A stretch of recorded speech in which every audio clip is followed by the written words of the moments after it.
Here we go. Okay. All right. Do you want to say any, hi everybody. Do you want to say anything to begin with, Stephanie or Christina? Hello, welcome everybody. We just want to thank you for joining us this evening as you all start to come in. We're so grateful for you to spend this evening with us and Holly. We're so grateful that Holly is here to continue her powerful message. We're just going to wait a few minutes as people are coming in, and then we'll be starting with Stephanie, our program coordinator. We'll kind of give you the housekeeping and we'll get started. Awesome. Well, welcome people as you're coming in. Yes, welcome, welcome. Hey guys. Hello, everybody. Yesterday, I did a webinar with the National Head Start Association, and they usually have it was their managers and directors conference, and they usually have about 200 and something people attend annually. They had over 800 people participate, which was wonderful. It was a delight. I think there's a great gift actually in virtual conferences because people that can't otherwise make it are making it, and it was really wonderful.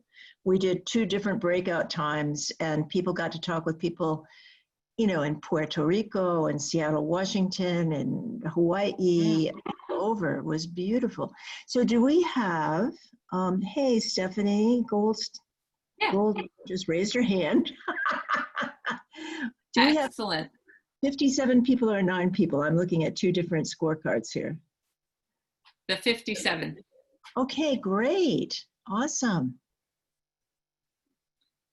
We're giving it just a couple minutes to let people enter. We've got perhaps about half of our crowd has entered. Welcome, welcome to Maryland AEYC's webinar with Holly Elissa Bruno, who will be sharing great information with us.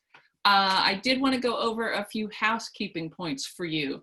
You've probably been doing some of these webinars, and this one is on the Zoom platform. I want to direct your attention to some different features here. At the bottom bar of your window, if you hover your cursor down, one little button at the bottom says chat. And if you click that open, that is a place where you can type messages to everyone. You can specify them to somebody else, but generally you'll type them to everyone. And we're going to use that space for more the shout outs, the I agree, that resonates me, those kinds of things. Then there's also a Q&A button, question and answer. That's where if you have a specific question you would like Holly to address, you can post it there and we will be moderating those questions and look for opportunities to ask Holly. So you can use both, but the question and answer one's the main one for official questions. All right. Okay. Great, it's good to see Bonnie and Monica and Aisha. All right, and Juanita.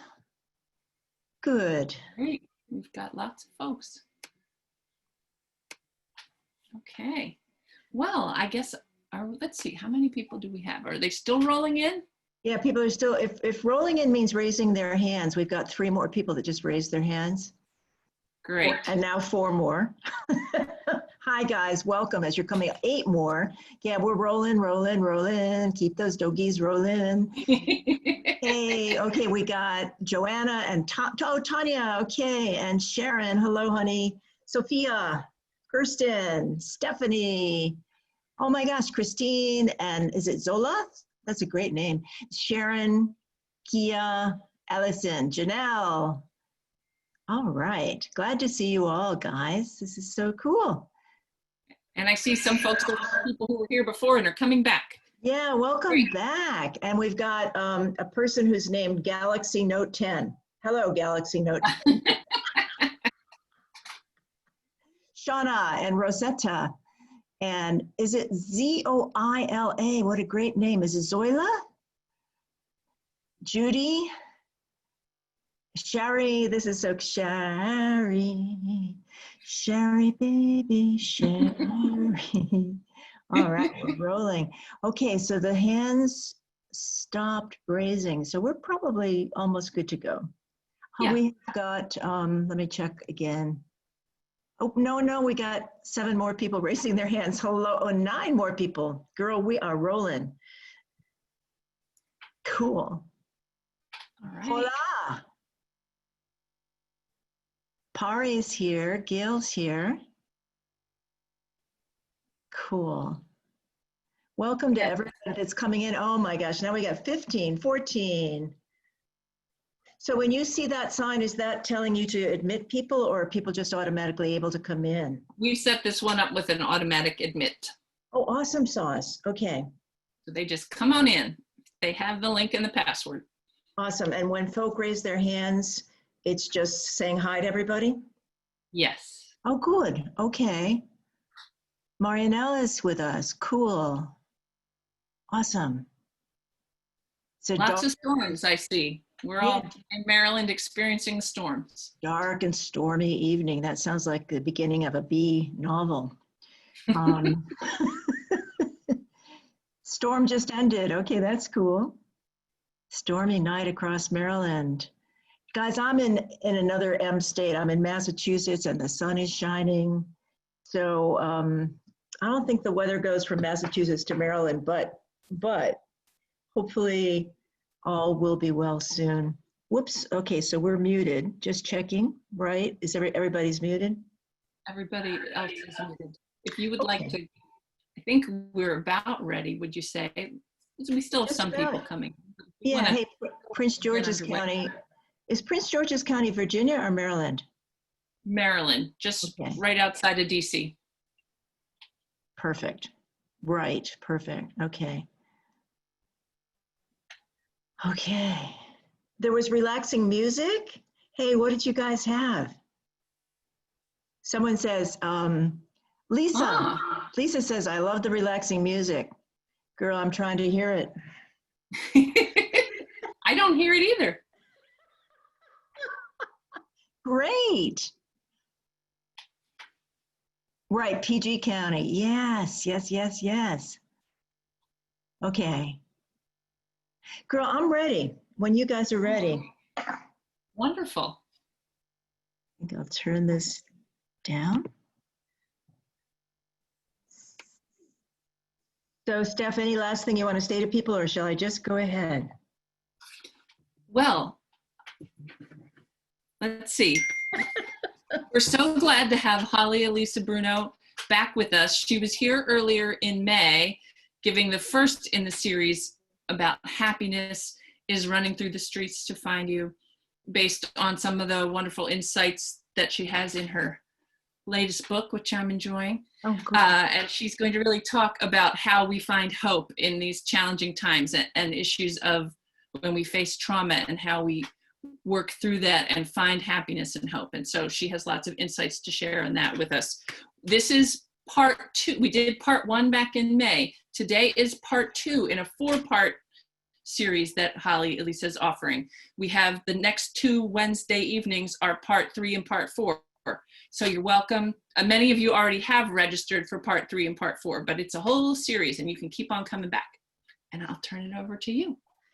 Okay, Ms. Stephanie, thanks so much. And I'm going to ask, as we get started here, let Stephanie know, like raise your hand, if you were here for the first webinar back in May. And we'll get, okay, cool. Hey, oh my gosh. I'm seeing 26 people so far. That is so cool. Well, Great. Welcome back, my friends. Welcome back. I was just checking in with Steph. I'm Holly Elissa Bruno. If I haven't met you before, I am delighted to meet you. And if I've been with you before, welcome home, guys. Welcome home. Wow. In March, whoever expected what 2020 would turn out like? In May, we had no clue. I mean, we knew what was going on in May, but now it is mid to late July. And look how the world is. It's kind of remarkable. So this webinar is just right on point, my friends, because the question is, when traumatic times happen and when they keep happening, And when, of course, we have no control over them, how on earth do we call upon the best parts of ourselves? How on earth do we maintain our sense of humor? How on earth do we still find ways to give back? And how on earth can we possibly say happiness is running through the streets to find you? Well, guess what? Hafiz said that back in like maybe the 14th century. He said, look, ever since happiness heard your name, it's been running through the streets to find you. And when I came to write my book about being a trauma survivor, and I'm just going to tell the truth here, I survived incest, I survived being beaten until I blacked out. I survived a mother who was mentally ill. I survived a lot of loss in my childhood. And I'm saying this to you directly because I'm not unusual. I'm not unusual. 58%, minimum 58% of those of us who choose early childhood education have experienced trauma in our own childhoods. And my take is many of us, I don't know if this is true for you, let us know. Many of us chose early childhood education because we wanted to make the world, to do our part to make the world a better place for children now than it was when we were growing up. And it just touches my heart so deeply every time I see one of you creating sanctuaries and loving spaces for children that I never knew were possible, these spaces. And so, Stephanie, yeah, if you want to fill me in on what you're discovering, I'm seeing people raising their hand. Yeah, and that study, thank you guys. Thank you for leveling about that. That study from Texas, from Jackie Taylor, is unpublished about how many of us experience trauma. And I spoke with Jackie about it, and I've written it up because what she told me is, hey, look, Holly Elissa, this study is conservative. I made it as strict as I possibly could because I wanted it to be very, I didn't want it to be challenged in terms of its process, its procedure. So yes, thank you for raising your hand. And if you didn't raise your hand, I'm very glad you're here too, because we all know someone who has had a difficult time in childhood. And two things about that, my friends. One is, if we ourselves were traumatized, then we know without question how important this topic is to find happiness in the midst of our lives, no matter what. And the second reason is because everybody is in a traumatic time now. Trauma is provoked by either an ongoing event outside of us. That's what we're experiencing by this invisible enemy, this virus that we can't see, but it kills people. And it's traumatizing because we can't tell whether it's going to enter our own homes or our own families. And for some of us, it has entered our own families. And even if it hasn't killed people, we have been affected in other ways. Like, you guys might remember the first weekend of the pandemic, the first weekend of lockdown, my last surviving uncle, Arturo Bruno, died. 20 years younger than my father, Vincenzo, immigrant family from Sicily. And I didn't get to say goodbye to him. I didn't get to go to his funeral. I was silly enough and naive enough to think, yeah, I'll go, I'll get on a plane. But then I thought, I can't do that, even though they were still allowing groups of 10 people to gather then. I can't do that. What if I hop on a plane and somebody besides me is coughing and I take this illness to my 87-year-old aunt, Conchetta? So we're all touched by this. And I was just talking beforehand about what's going to happen at the end of this month financially, because many of us, myself included, that assistance from the federal government, assistance for our not being able to work or being able to work only in a limited way, that is gone. It's going to go away. It's going to go away. And other people are You're hit in different ways financially by this. And so how do we sit here on this Wednesday evening? How am I smiling when I don't know how the bills are going to be paid? And my whole life, like you, I've been a really responsible person.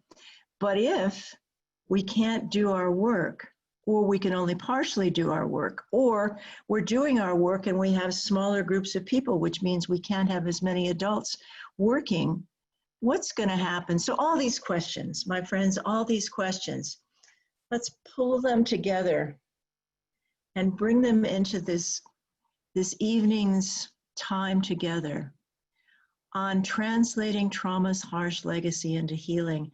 How on earth can we do that, even during a pandemic? And what I want to say to you is, Stephanie, I'm going to need your help again. I'm not able to advance the slides. So if you can come back on board, I'll be able to move the slides forward. I have lost Stephanie. There you go. Okay, yes, sweetie, if you can move to the next slide. I don't know what happened, why I can't do it, but cannot. I'll see if I can. Well, I hope you can, girl.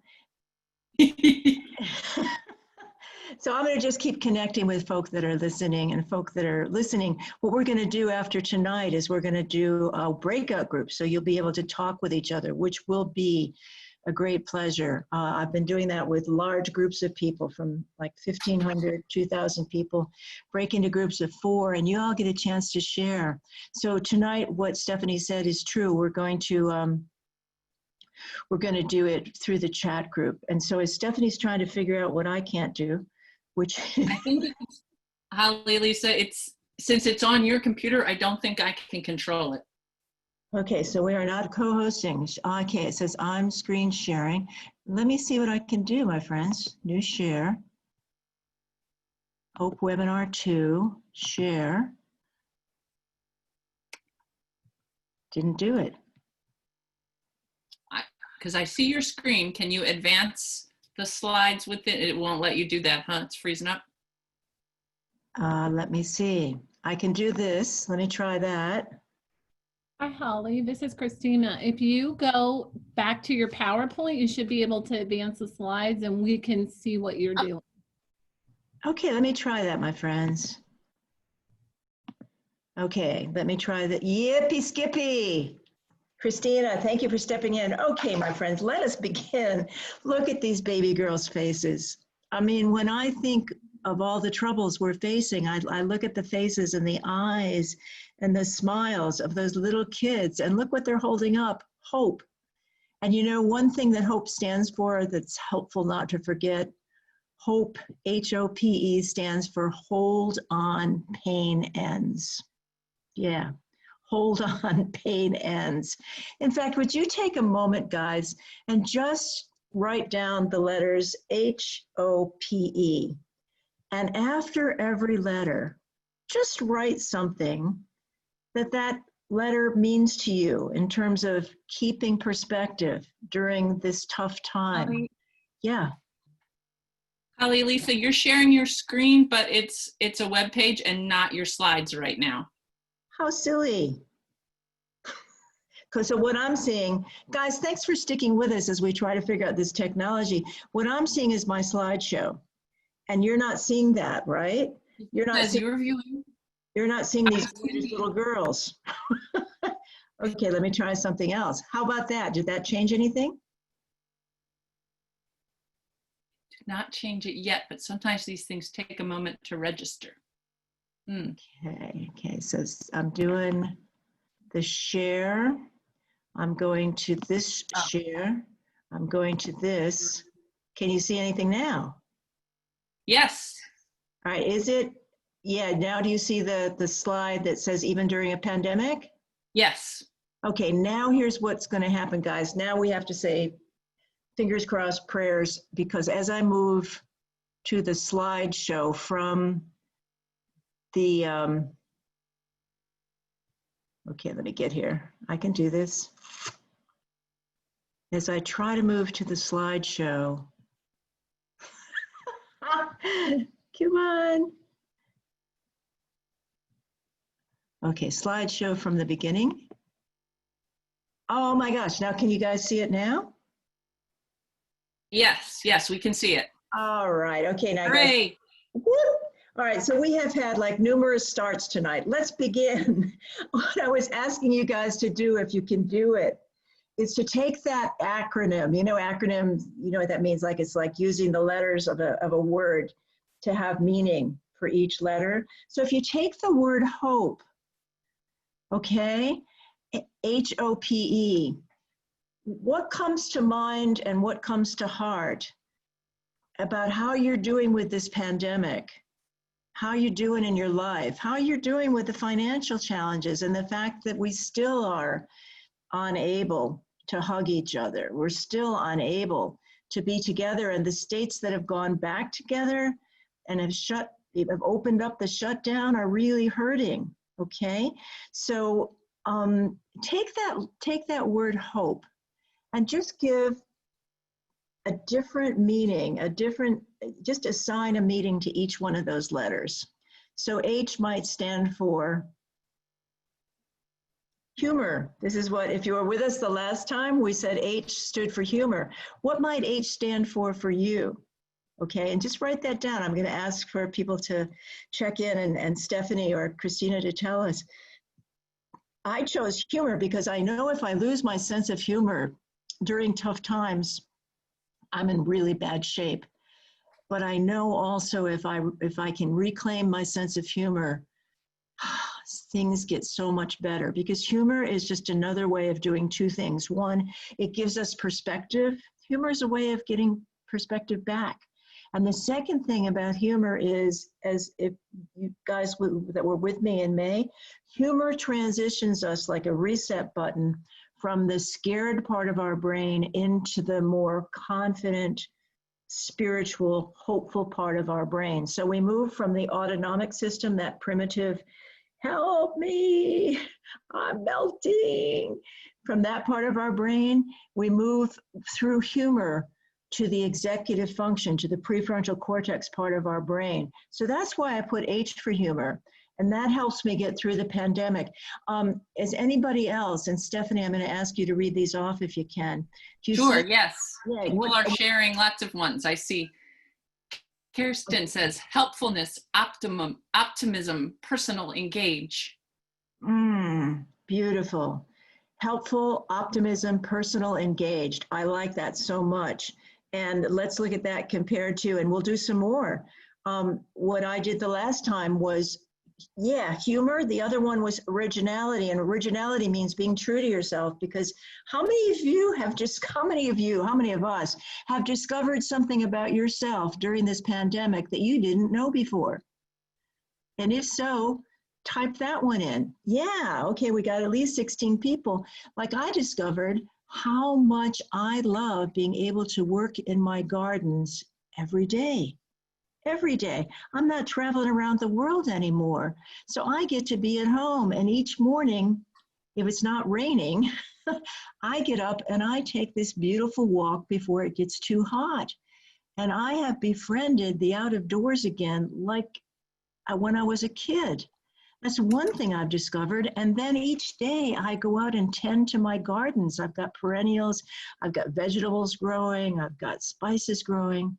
That's all beautiful. So guys, what else have you discovered about yourself during this pandemic that you might not have noticed before, or it got amplified in a way that you didn't know? And again, Steph, if you can read whatever you're seeing, please let me know. Yes, somebody said, let's see, Donna said she loves the gardening too.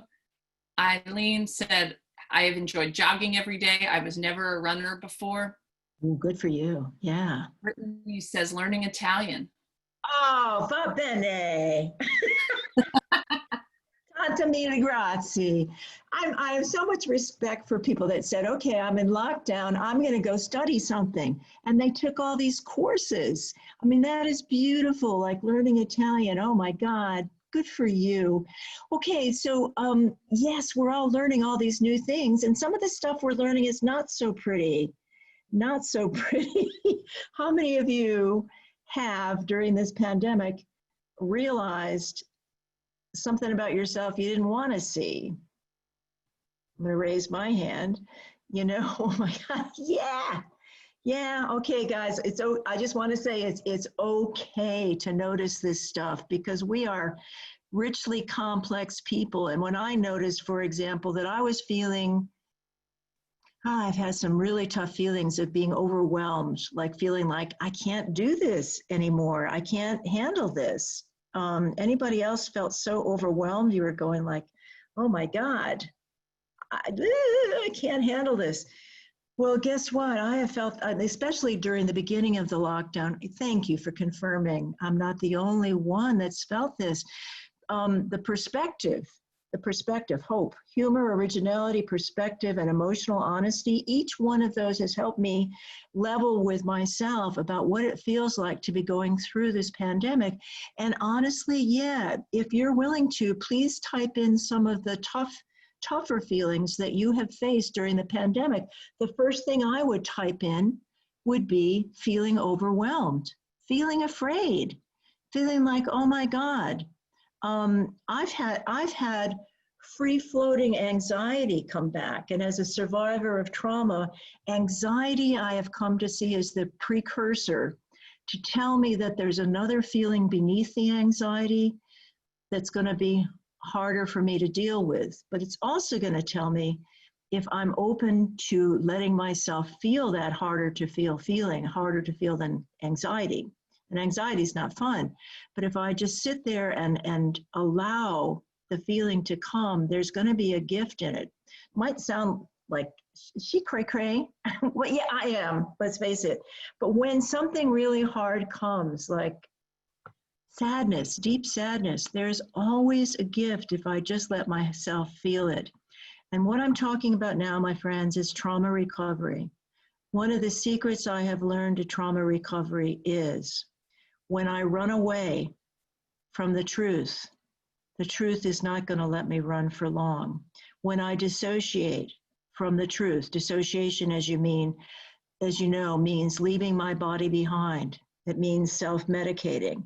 It means doing something like watching television to escape. Now I've done that. There's some pretty good stuff on Masterpiece Theater. I'm watching this thing called, I don't know, what's it called?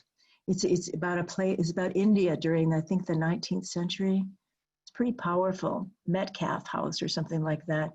And I've been to that part of India that it's in, and I find it fascinating. Oh my gosh. But what I'm talking about is, look, in any moment, we can accept what's going on, feel it, and deal with it, or we can escape from it. And times there are when escape is a smart thing to do, when our brains just need a break. But times there are also when running from the feelings of being in the midst of this pandemic, that's not going to heal us. And tonight, we're talking about healing. And what is healing? Healing is, in part, let me see if I can go there right away. You ready?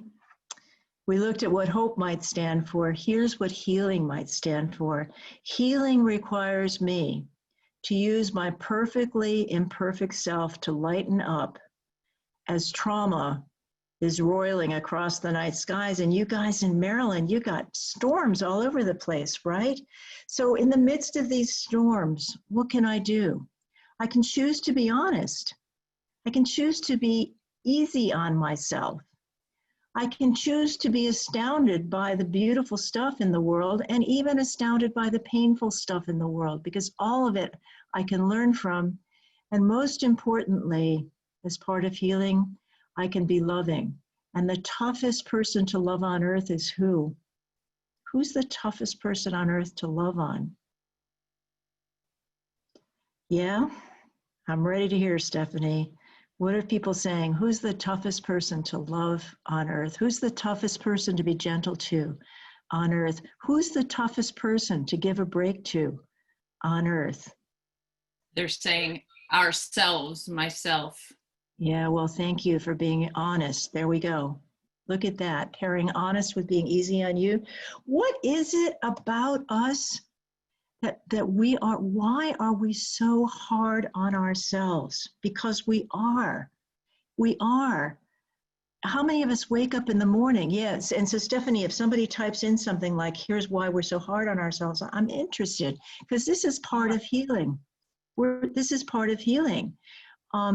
Finding out why we're so hard on ourselves and then doing something about it. And I used to wake up every morning not appreciating myself, but wake up every morning and I'd say, okay, what am I going to accomplish today?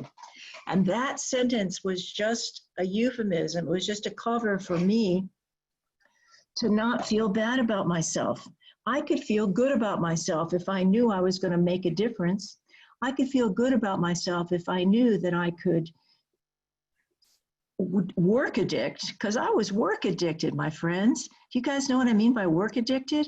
It's like I would work so hard. Thank you. Yes, I would work so hard to accomplish things that through achievement, I would feel like I mattered.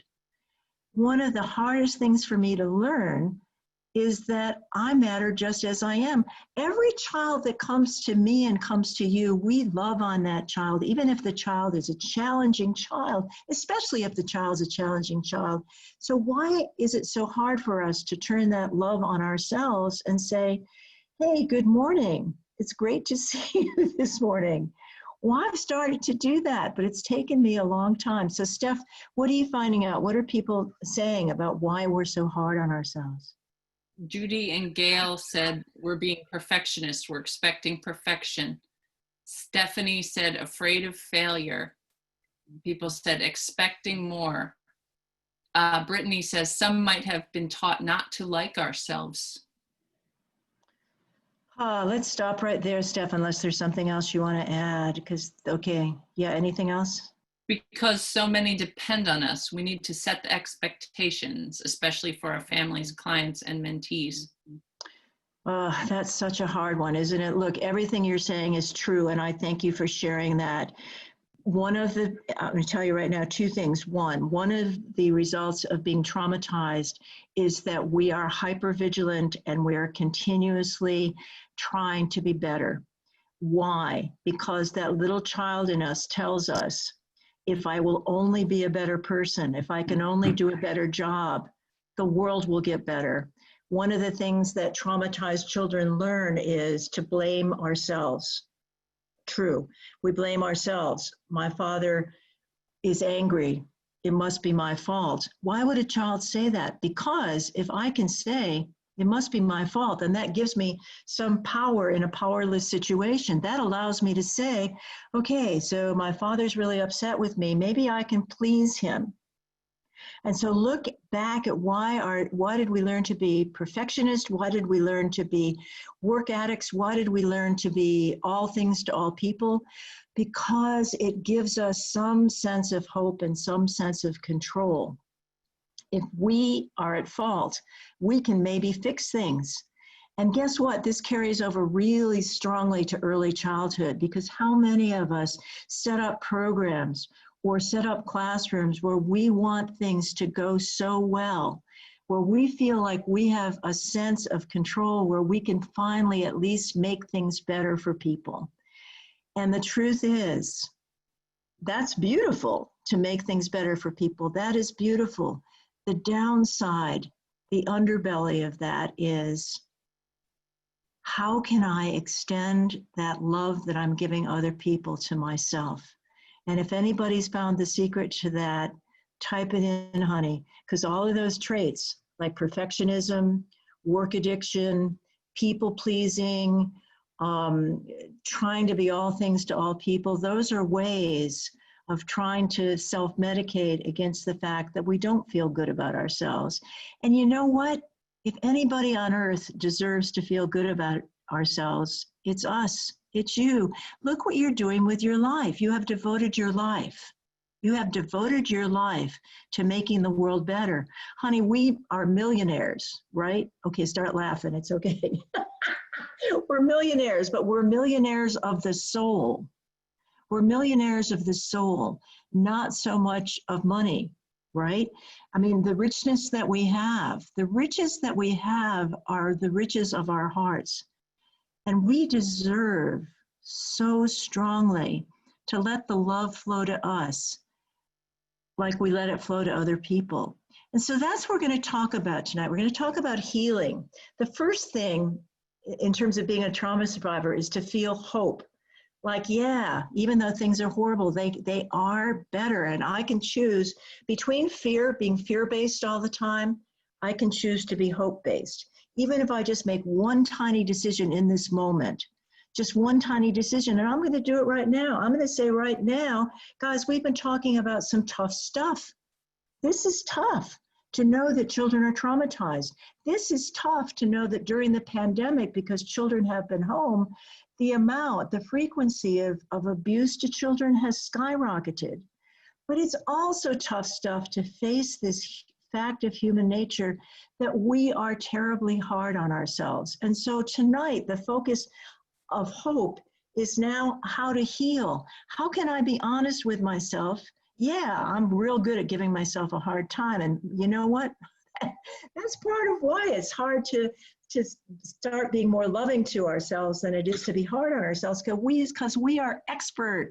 Honey, we are expert. Raise your hand if you're expert at giving yourself a hard time. Thank you. There go the hands, right? Shooting up, off the charts. Because if we can give ourselves a hard time, we can use that to drive ourselves to be better. Well, what if we just started out from saying, you know what?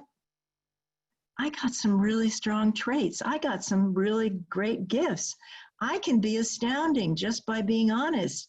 I mean, I want to tell you guys, just being here takes courage for us to come together and say, wait a minute, how can we look at these tough topics like hope and healing? That takes courage. So give yourself credit for having the courage, please, to be part of this program. How can we learn to be easy on ourselves? How can we be astounded by our own strengths? And how can we be loving to ourselves? Let's take a look. And I'm going to ask Steph, because you can probably read this. I can see the video of me. Can you read this statement by Mandy Hale? And it's in answer to the question, what does it take to choose hope in unbearable circumstances? And sometimes we ourselves can be the unbearable circumstances. We can I'll speak of myself, I can give myself such a hard time that I get covered with shame and I can't see the strengths. So Steph, can you read us what this quote is about the rain? Talking about Sure. the rain coming down. Yes, it says, the rain will stop, the night will end, the hurt will fade. Hope is never so lost that it can't be found. All right, guys. So what does it think, Steph? What does it take us to choose hope over shame? And I'm talking about shame because shame is the natural consequence of not feeling good about ourselves. And shame is used to motivate children in some cultures. I was raised in a culture where kids got shamed. You ought to be ashamed of yourself. And so kids tried to work harder, and then we grew up to be adults who tried to work hard. And guess what? We don't have to overcome shame just to feel like we're okay. And so let's go deeper into this, my friends, because what does it take to choose hope? Well, here's something. This I find powerful. Steph, can you read that to us?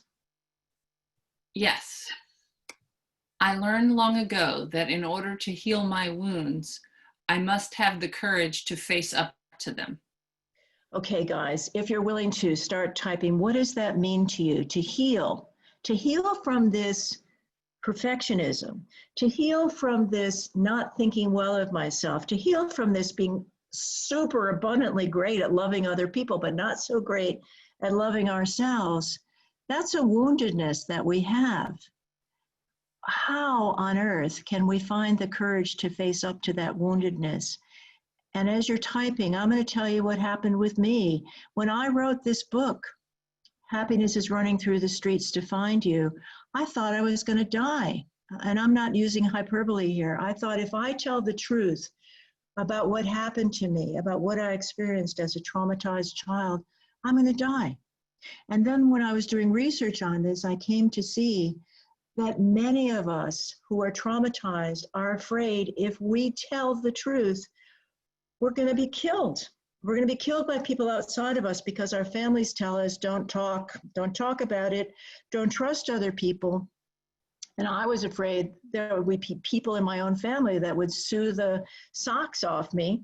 In fact, not only that, I got liability insurance for my book in case some of my Sicilian family members came after me for telling the truth that I'm an incest survivor. In my family, my father was revered.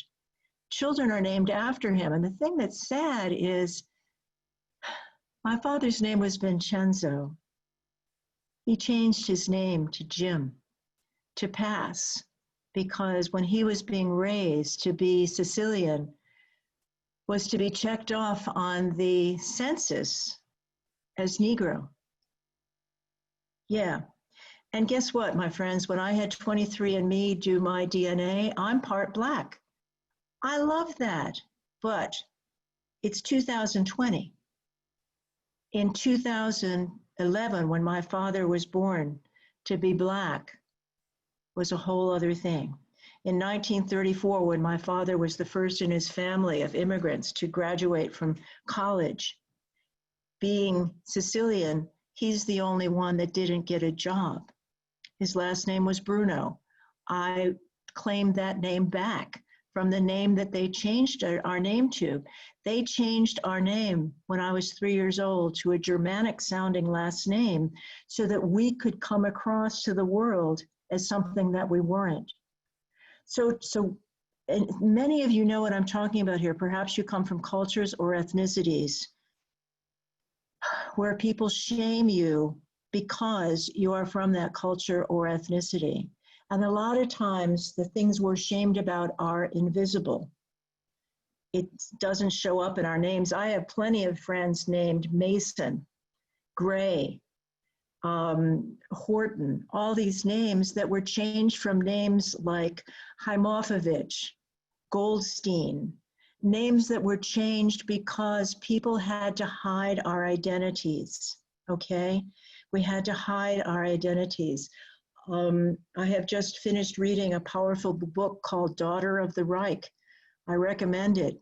It's about what it was like to be both an insider during Nazi Germany as a child and an outsider. An insider and an outsider. And the truth is, my friends, we are all insiders and we are all outsiders. In early childhood, we're helping children who feel like outsiders, either visibly or invisibly, be insiders. We're helping children feel like we are your tribe and we love you. When these children can come from tribes where they feel exiled, I felt exiled immediately because in my tribe, and I write about this, because I was not the son that I was supposed to be. And my father was so outraged when I was his last child that he could have, and I was a daughter. I can't even tell you how angry he was. I could. He was just violently outraged. And there were times when my father would come home from work and he couldn't bear to see me at his dinner table. And he would say to my mother, "Get her out of my sight." This was the trauma of being the outsider. Why was I the outsider? Well, for two reasons. One, I was supposed to be the boy. I was supposed to be the one that was inheriting the family everything. And I was another girl. And in the culture in which I was raised, there's an Italian saying, if she's a girl, be grateful when she goes out the door. There's also a horrible saying, yeah, I don't even want to go there, but there's a horrible saying, it's in my book, about blessed be the daughter that dies. I'm talking about all this stuff because we're in a profession where we welcome children with invisible disabilities, with visible, I call it otherwise able, and from cultures and backgrounds where they face grave difficulties. We welcome them, and we are sometimes the first environments for those children where they can feel like, we love you, you are our family, We're grateful you're here. But back to this question of why do some of us as adults feel like we don't belong, we're not good enough? In part, the way to heal from that is to simply tell the truth about what we faced, and that's why I'm doing this. And I invite you to consider doing that too, only with people that are safe, only with people that you can trust. But what is it that causes you to feel like you're an outsider? What is it that causes you to feel like you're not good enough? I was doing this webinar with a group in another state, and a teacher said, my daughter just came running into my room and said, Mama, this was after George Floyd, Mama, are the police going to kill me because I'm brown? Now look what Paulo is saying about that. He said, I learned long ago to heal my wounds. I've got to have the courage to face them. What would you say to your daughter? Or what would you say to a little girl in your classroom who says to you, are the police going to kill me because I'm black or because my skin is brown? This is the stuff that we face in our field. And if anybody tells us we're glorified babysitters, bring them to me, honey. I will figuratively smack them upside the head. I'm not violent, but I'm going to tell them the most important field you could choose to be in right now is early childhood, because we are the people who are the first ones to welcome and embrace and wholeheartedly love on every child that comes in front of us. My question is, how do we do that with ourselves? How do we heal ourselves? And the first thing I can tell you is to acknowledge the painful parts of ourselves, to acknowledge that and have the courage to do that. That's the first part of healing. And guys, I'm going to invite you now to look at this question.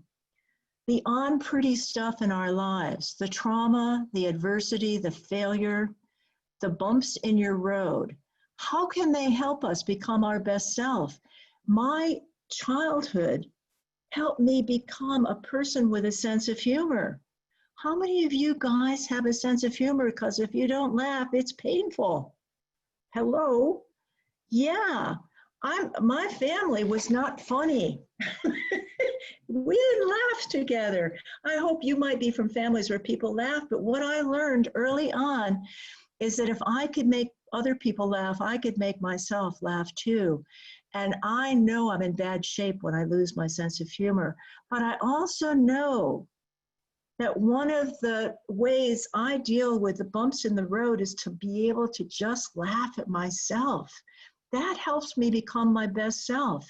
And what we know is that switches us from that part of our brain that's just about surviving. It switches us into the brain, the prefrontal cortex, that can look at the world in a different way. So let's use this moment, my friends, to be honest about the trauma, to be honest about the adversity, to be honest about the tough stuff that we face, maybe from childhood. That's true for the majority of us, but maybe it's something recent. Maybe it's a failure that you've had. Maybe you're the provider for your family and you're looking at the end of this month thinking, I'm not going to have $600 coming in from the government. And that $600 coming in from the government wasn't just some wild and crazy gift. Honeys, we have worked and paid our money into the government, and the government was simply saying, we're going to look out for you. You've looked out for us. So here's my question.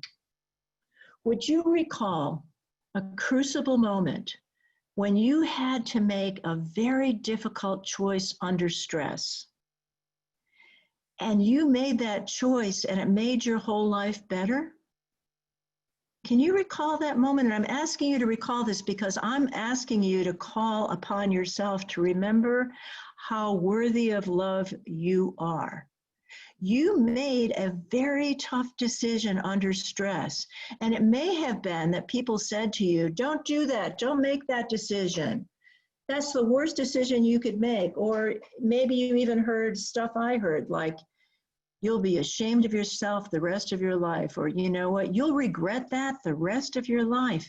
So I'm asking you to recall a time when you made a tough decision and you made it from the inside out. You didn't make it because somebody else said, this is what you got to do. You made this tough decision because you knew it was the right thing to do. And look at the other questions here. Were you scared? You bet. Were you hopeful? Yes, because deep down inside, when we dive deep enough, there is, and it was Camus, Albert Camus said this. He said, in the toughest and the most rigid, the most cold, the most difficult of bleak winter days, I discovered that inside me is an interminable spring. And there it is. When we get under pressure that's awful enough, we get to the place inside of us where we actually go into that soulful place and realize, yeah, life has pain, it has sorrow, but it also has hope. And so in those toughest of times, we make a choice for the better. We go into that place we might not even know exists in ourselves, that soulful place where we feel hope. And we make that tough decision and it makes the rest of our lives better. My friends, I invite you to consider that time when you made that tough decision and it made your life better.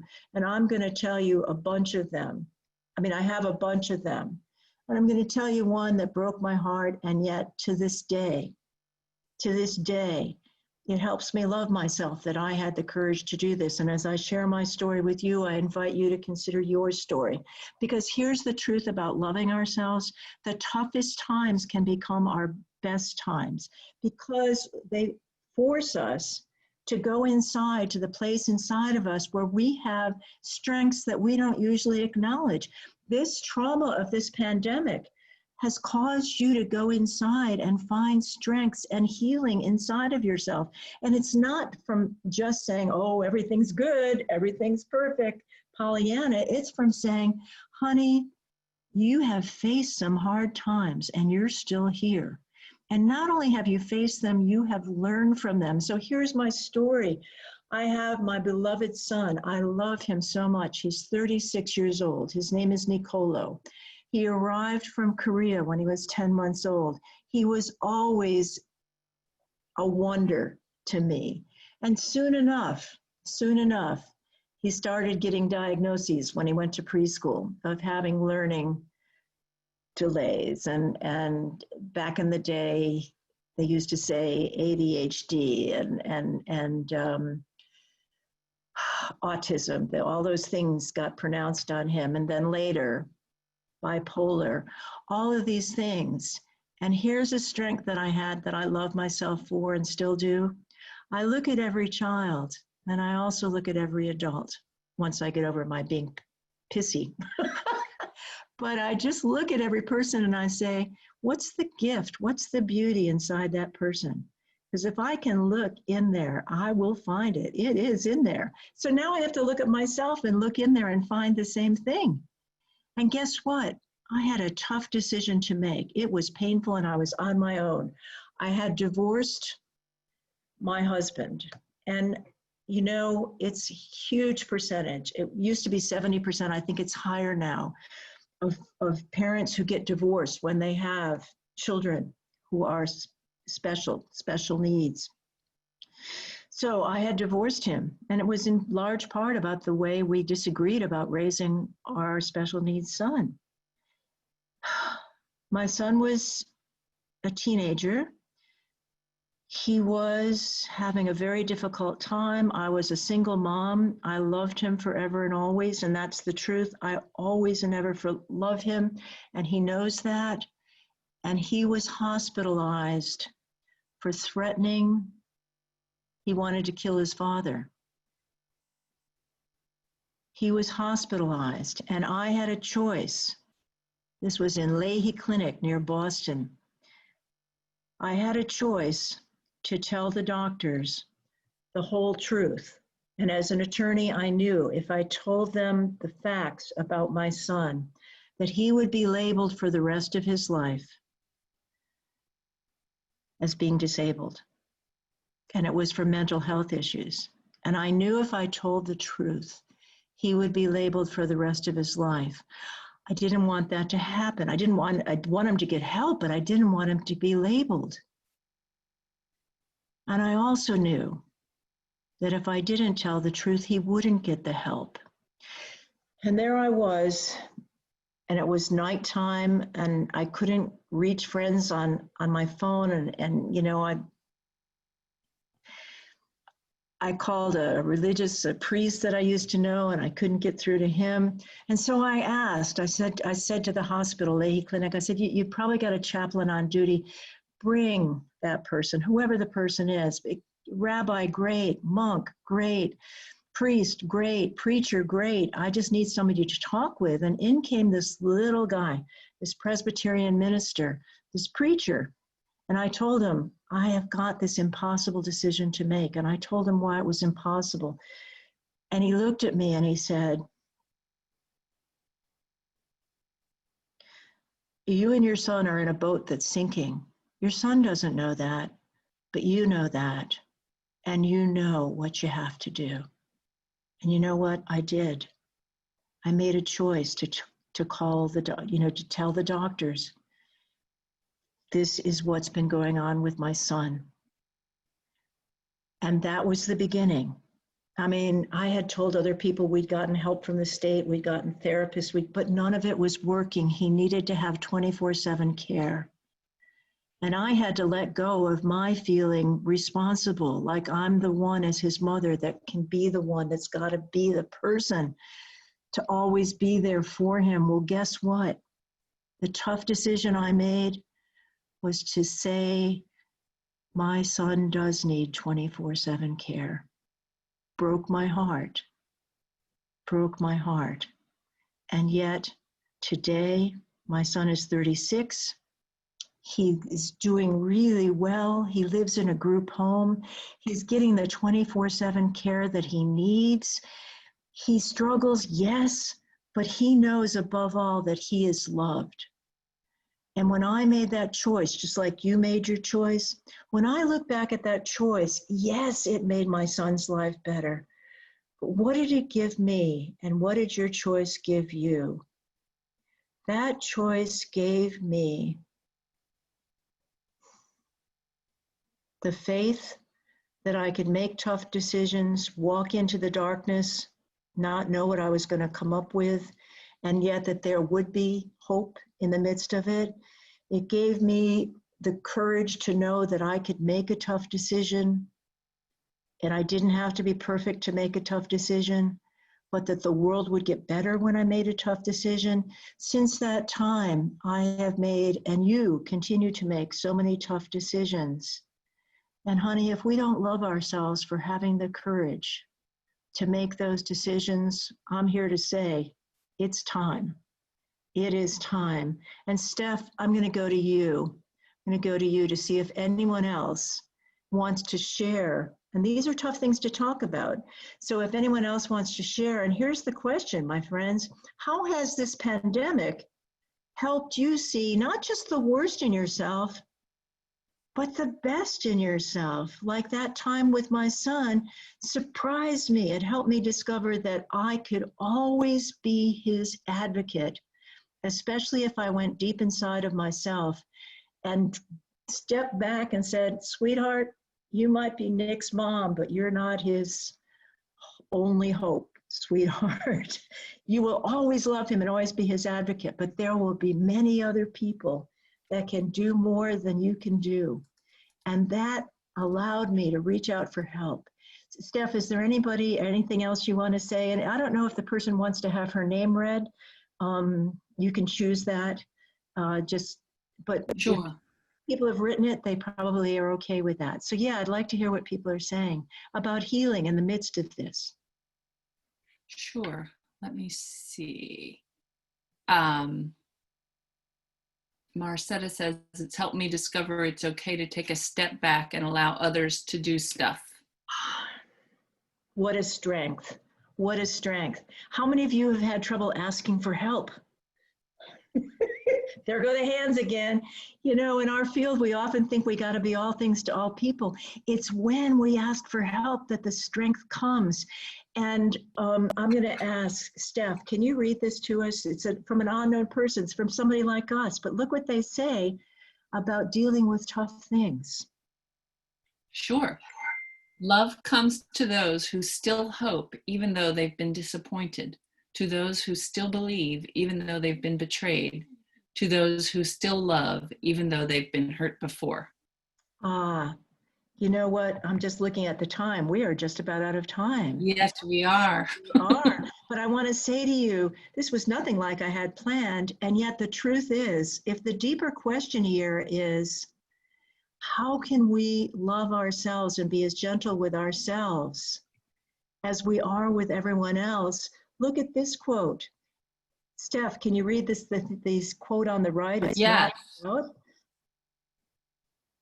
Sure. It's not about forcing happiness. It's about not letting the sadness win. Oh, I love that. And let's end with this quote, my friends. We can choose hope, or we can be controlled by fear. We can choose to see the goodness in ourselves, or we can choose to say, nah. Steph, read what this person who's in charge of the country north of us, what does he say about hope and fear? Sure. Every single day, we need to choose hope over fear, diversity over division. Fear has never created a single job or fed a single family. And those who exploit it will never solve the problems that have created such anxiety. Thank you, Steph. And thank you, my friends. Steph, I don't know if we can do this, but if we can, let's open the screen, take down the PowerPoint, and open the screen. Sure. To everybody, so we can wave and wish each other well. So as Steph is doing that, I'm just going to say, my friends, this is not at all what I expected, but it must have been what's meant to be, because this is the deeper issue for us, isn't it? That how can we be as gentle and loving and kind to ourselves as we can to all those children that come our way? How can we love the children in ourselves too? Okay, so I'm not seeing that everybody's coming up. They can't come up. Okay, all right, well, we'll wave anyway. Steph, Yes. Steph or Christina, anything you want to say to folk before we sign off for tonight? I just want to say thank you, everyone, for being here. This was such a powerful conversation. We're excited to continue it. You know, we can send our virtual hands in the chat room this time, but please come back and please share with others that you think might be interested, because next time you will have the ability, we will be able to see each other. We will have those breakout rooms ready to go as we dig a little bit deeper. Thank you all for sharing and being so honest in the chat room. I myself was moved on this stormy night, and we at Maryland AYC are all so grateful for everything that you do every day. Thank you all so much. Steph, anything you want to say goodbye to folk? Thank you, everyone, for joining us. I think it's been a wonderful conversation via chat. People have shared a lot of great things. In the chat, I posted the link to on our webpage, which is where you can go to fill out the surveys to give us feedback about how you found this webinar, as well as a link for you to fill in a very short form that will email you back your certificate of attendance, because we know we like to have those for our professional learning, getting credit for the things we're doing. There's also a link to Holly Elissa's book on that page. So it links to all these good things on that page for you, which I posted in the chat. And it's also, when you exit, it should pop up with a window of that information for you as well. Thank you, Stephanie. And what I'm going to do, if I haven't already, is I'll send this PowerPoint, which has got some really wonderful quotes on it, and you can post that for people. And let's end as folk. Oh my God, you're still with us. Hello, you guys are wonderful. Let's end with this quote. Sometimes, and I'm going to invite people to read it with me. Sometimes the only answer people are looking for when they ask for help is that they won't have to face the problem alone. I shall leave you with that thought.